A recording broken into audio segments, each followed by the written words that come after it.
जय माता दी दोस्तों, स्टॉक मार्केट ट्रेडिंग में आपका दिल से स्वागत करते हैं। कहीं आप हमारे चैनल पहली बार विजिट किए जरूर सब्सक्राइब करिए लेटेस्ट और जेन्युइन इन्फॉर्मेशन पाने के लिए।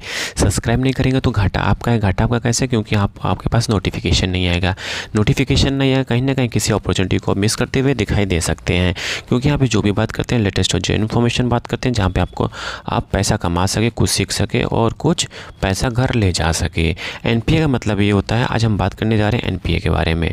और कुछ ऐसे शेयर्स हैं, कुछ ऐसे बैंकिंग स्टॉक्स हैं या बैंक समझ सकते हो जिसका एनपीए कम हुआ है। जहां एनपीए कम होगा बैंकिंग के लिए, वहां पे रेवेन्यू क्या हो जाएगा? इंक्रीज हो जाएगा। कैसे इंक्रीज होगा और क्या इम्पैक्ट पड़ेगा, क्या फ़र्क पड़ता है एनपीए का बैंकिंग के लिए, सब कुछ डिटेल में बात करने वाले हैं इस वीडियो में। चलिए वीडियो कंटिन्यू कर लेते हैं और जान लेते हैं। यहाँ पर दिख रहे हैं फॉलिंग एनपीए। एनपीए का मतलब पहले समझ लेते हैं एनपीए क्या होता है, फिर उसके बाद स्टॉक्स के बारे में डिस्कशन करेंगे। कौन सा बैंकिंग स्टॉक्स है जहाँ पे एनपीए कम हुआ है। पहले जानते हैं एनपीए क्या होता है। देखिए एनपीए होता है non performing asset. Non performing asset suppose bank के पास 10 लाख रुपए है, ठीक है, 10 लाख रुपए है। उस 10 लाख रुपए पे बैंकिंग 1 रुपये पैसा नहीं कमा रहा, मतलब 1 रुपये का रिटर्न नहीं मिल रहा बैंक को, तो आप समझ सकते हो बैंक के लिए क्या हो गया? एनपीए हो गया। मतलब वहाँ से 1 रुपये का रिवेन्यू जनरेट कर नहीं पा रही है बैंक, तो उसको कर दिया एनपीए। मतलब कि एक सिंपल से एग्जांपल मैं आपको देता हूँ। सपोज बैंक ने मोहन को 10 लाख रुपए का लोन दिया और मोहन के पास कुछ ऐसी परिस्थिति आ जाती है और वो 10 लाख रुपए चुकता नहीं कर पाती है बैंक को और वो दिवालिया हो जाता है और बैंक के लिए क्या हो जाता है? एनपीए हो जाता है। तो वहाँ पे क्या हो जाता है? बैंक के लिए एनपीए हो जाता है और रेवेन्यू जनरेट नहीं कर पाएगी उसकी वजह से, ठीक है। तो एक सिंपल सी भाषा में आपने समझ लिया कि एनपीए होता क्या है।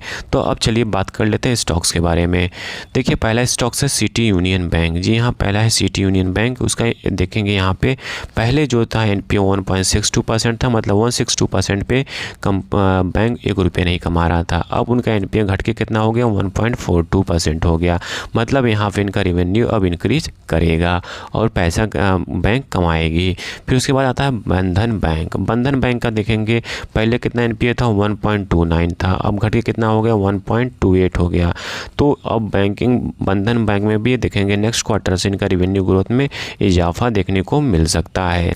अब बात करते हैं कैनरा बैंक की। बात करें कैनरा बैंक में, आप देख रहे हैं कैनरा बैंक का जो पिछला एनपीए था 0.199% था, अब घट के कितना हो गया? 0.89% हो गया। मतलब यहाँ पे इनका भी एनपीए घटा है और सबसे कम एनपीए किसका हो वो लास्ट में हम डिस्कस करेंगे। बैंक ऑफ इंडिया हम देखेंगे, बैंक ऑफ इंडिया का जो एनपीए है 0.94% था, वो घट के कितना हो गया? 0.85% हो गया। फिर उसके बाद बात करते हैं यूको बैंक। यूको बैंक में आप देखेंगे पिछला जो था एनपीए था 0.73% था, अब घट के कितना हो गया? 0.63% हो गया। देखिए अब हम एक चीज़ आपको एक ट्रिक और बताता हूँ। जिसका जितना एनपीए कम होगा उतना अच्छा परफॉर्म उसका स्टॉक्स करेगा, उतना अच्छा तेज़ी से भागेगा। क्यों भागेगा? क्योंकि उनके रेवेन्यू ग्रोथ में इजाफा होगा और वो अच्छा पैसा कमा के देगी बैंक को, ठीक है। फिर बात करते हैं सेंट्रल बैंक। अब सेंट्रल बैंक का देखिए पहले कितना था? 0.7% था, अब घट के कितना हो गया? 0.61% हो गया।